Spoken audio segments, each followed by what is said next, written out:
All right. I love. Hey, y'all, it's Chris Homesteading the hard way, and we got something we need to talk about.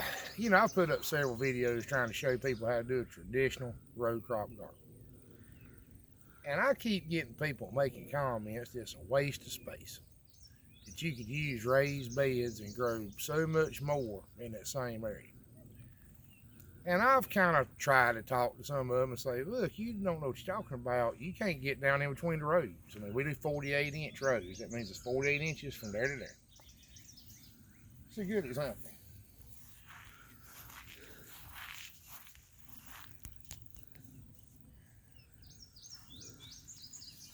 Those are sunflowers. The two rows here, the tall plants, they're sunflowers.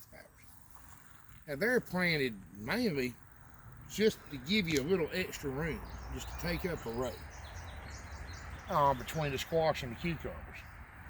If you'll come here and look at the corn, look straight down the row of corn. That corn's not ready. It's just starting to tassel. It's going to get bigger than that. And some varieties of sweet corn get a whole lot bigger than that, and the leaves will do this in the middle just about. That's 4 foot apart.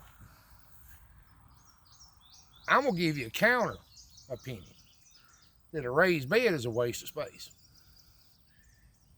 That when you take up a bunch of land raised beds, you might be wasting space. I do really believe that's true. But there's some things do better in a raised bed, and we do little cut-off barrel planters that do great. If that's all you can do, that's all you can do. But if you're really needing to feed yourself, this is kind of what you have to do to get the production you need. And that's just something I want to share with people. The way I do it personally is we do soil samples. I do what they tell me. If the extension office says I need X amount of lime, we put it. The pH is such and such, and we need this much lime to fix it, we do it. We use a lot of organic fertilizers, poop, a lot of straight chicken poop, a lot of straight cow poop. That's something else that's often misleading. You have people tell you that you can't use manure without composting it. That's really not true. You may have a bad weed problem if you don't compost it, depending on what kind it is. Horse is pretty bad about weeds. Cow can be. A lot of traditional methods use just raw cow poop. We use raw chicken, pure chicken, not chicken litter, which has shavings and straw mixed in it, but pure chicken. And we'll put it on and dist it in, cut it into the ground, you can till it in, however you want to do it. But we put it out maybe a month before we put the garden in. This garden here is actually on the site of one of our old hog pens. And the hogs were moved out a couple of years ago. But I still wouldn't trust really any root vegetables here. I'm a little paranoid about getting pig parasites, internal parasites from pigs. It can happen. Happened to my brother had that problem one time. But I just wanted to show you this is definitely not a waste of space. There's a pile of food crammed in here. And that's something else we'll touch on real quick. This amount of sweet corn, how's the best way to word this? You'll put a little bit up, but it's not a year's supply. That's about a half a pound of seed on about a 8-inch spacing with a push planter. I use one of those little, I can't think of the name of it, one of the little push planters. That many squash, that's the whole neighborhood. You can put all you want up. Your neighbors will put all they want up.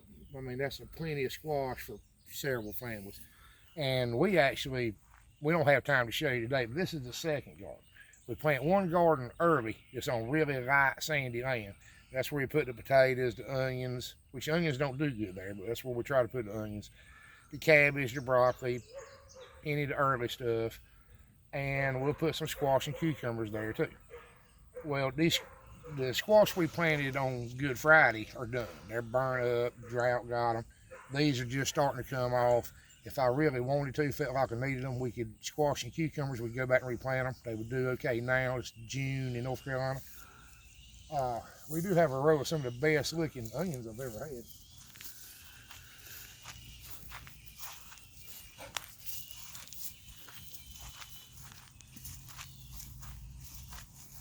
To be planted in the spring. Onions do better here planted in the fall. And that's some late potatoes I planted for your benefit. I just wanted to see what they would do if you planted them really late in the South.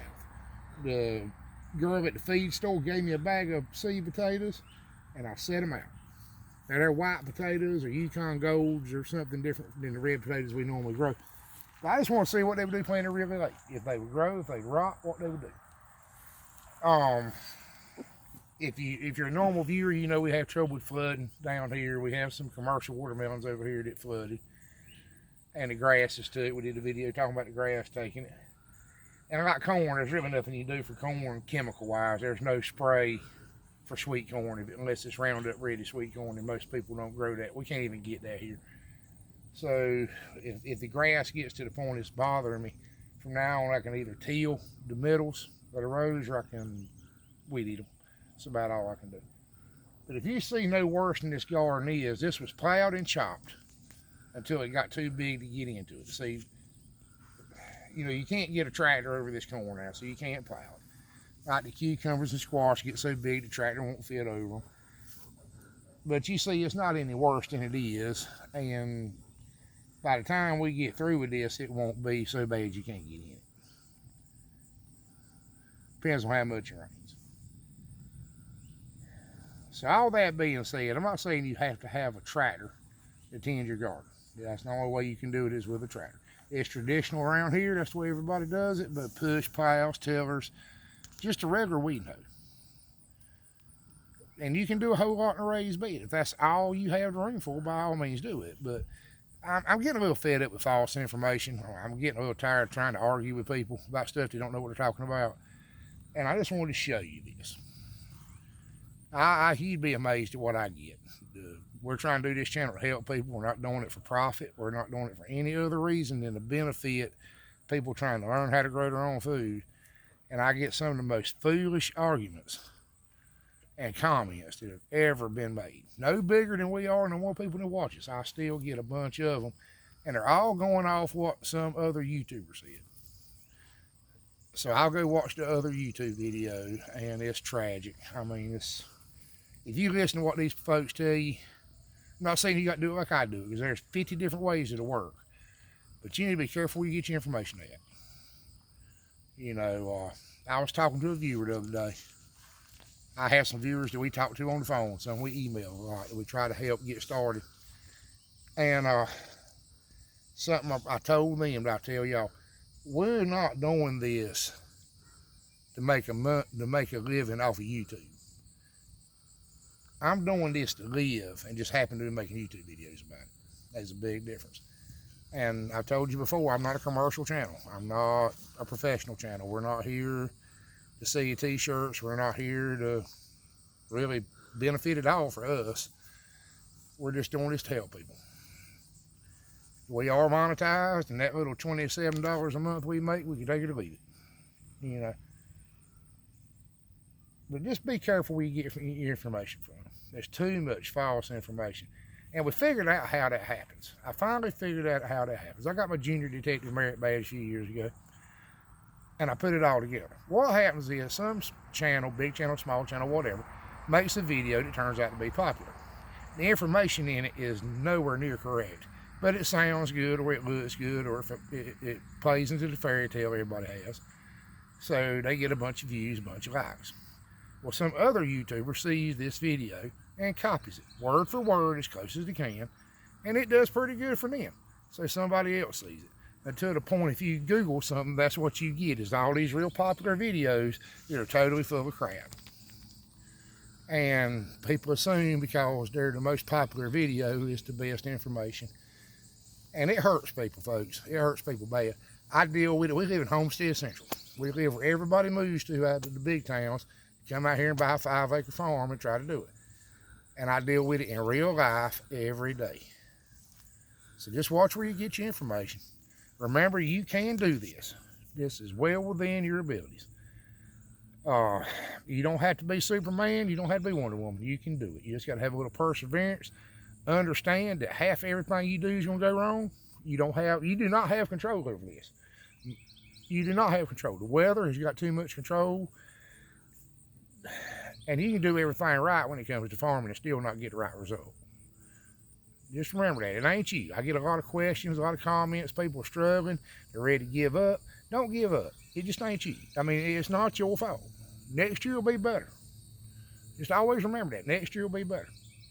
And always remember, you'll never plow a field but turn it over in your mind. If you don't get up and go do it, you won't never get nothing done. You can sit around that house and think about it and plot and scheme and get your little pencil and paper out and plan your little fantasy garden and do like that boy on Green Acres and get the tape measure out and put your corn exactly 8 inches apart. You do whatever you want to do, but until you put a plow in the ground or a weeding hoe or a tiller, or start nailing boards together and filling them with potting soil, or you start building hog pens or start pulling hot wire, you ain't never going to get it done, people. This is the real world. This is the real world, and it's going crazy. It's getting worse every day. The food's short at the grocery store, but we're going to eat. Now, I'm going to be honest with y'all. I ain't got a new truck. I ain't had a new truck in 20 years. There's a whole lot of stuff we ain't got, and some stuff we had I wish we didn't have. I wish we didn't have the internet. I wish we didn't have cable TV. I wish we didn't have TV in the house. My life was better. My life was better before I ever heard tell one of these things. And my life was better when we got 3 TV channels and nobody sat around wanting to watch it. And every time you want to do something, you got to fight with somebody because the TV show's on, the program's on. Something about a sparkling vampire or something else foolish. But until you get out here and do this mess, you ain't never going to get it done. We're here to help you.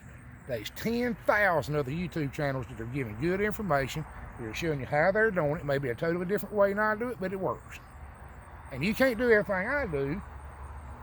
Let me hit on that right quick. I don't try to make these videos long. Some people like them long, so I'm going to hit on this.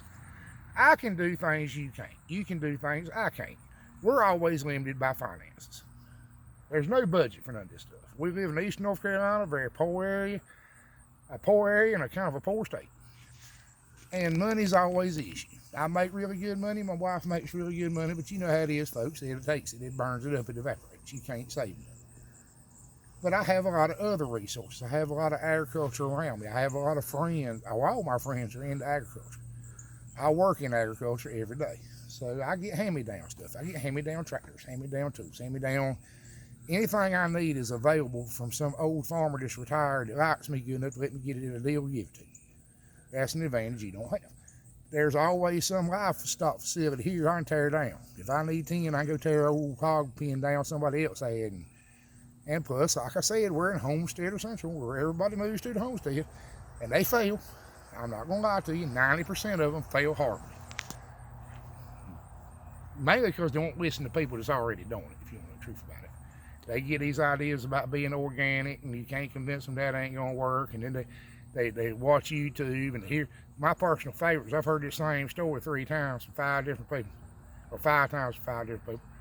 Their old uncle such and such was 80 years old. He tended 20 acres of produce. He never sprayed nothing. He picked all the bugs off by hand. That is a joke. It ain't even funny.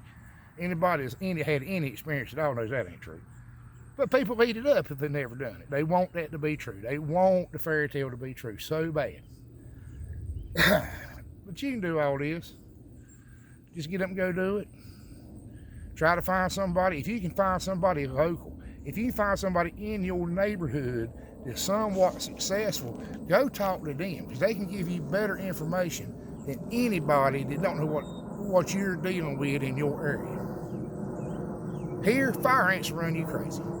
If you don't spray a little biofilm around your garden and get the fire ants out of it, you ain't gonna have a garden. People tell me, oh, that's not organic. I'm not using any chemicals. You've never had fire ants.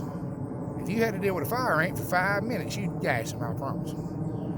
Our watermelons, the grass is about to take our watermelons. I had to use a little bit of chemical to get the grass out of them. There ain't nothing I do about it. You couldn't chop them. My hand's too heavy to chop. You couldn't plow them. Tractor wouldn't stand up in it. That means it sink and get stuck. You gotta do what you gotta do. And don't forget, people, the good old days want the good old days. Now, I got a bunch of old people in my neighborhood, 90s, 80s, the 80s and 90s, that lived through the bad times. And they're all camera shy, but I've been trying to get them to do a video with me and explain to y'all that in the good old days, you starved to death by half time. Well, you got to depend on what you grow to eat. And the potato bugs eating your potatoes up. And you got 12 head of youngers out there picking them off, but you got an acre, right? And you can't get them all picked off and they eat it up and you don't make no potatoes and you go hungry. If somebody walked by with a bag of 7 dust, say this stuff right here will get them potato beetles. If you had the cash money to buy it, you'd have bought it. If you could have traded them out of it, you'd have traded them out of it, trust me. When you start playing this for real, when it quits being a game or a hobby, and you got to grow what you eat, the rules change, and they change fast.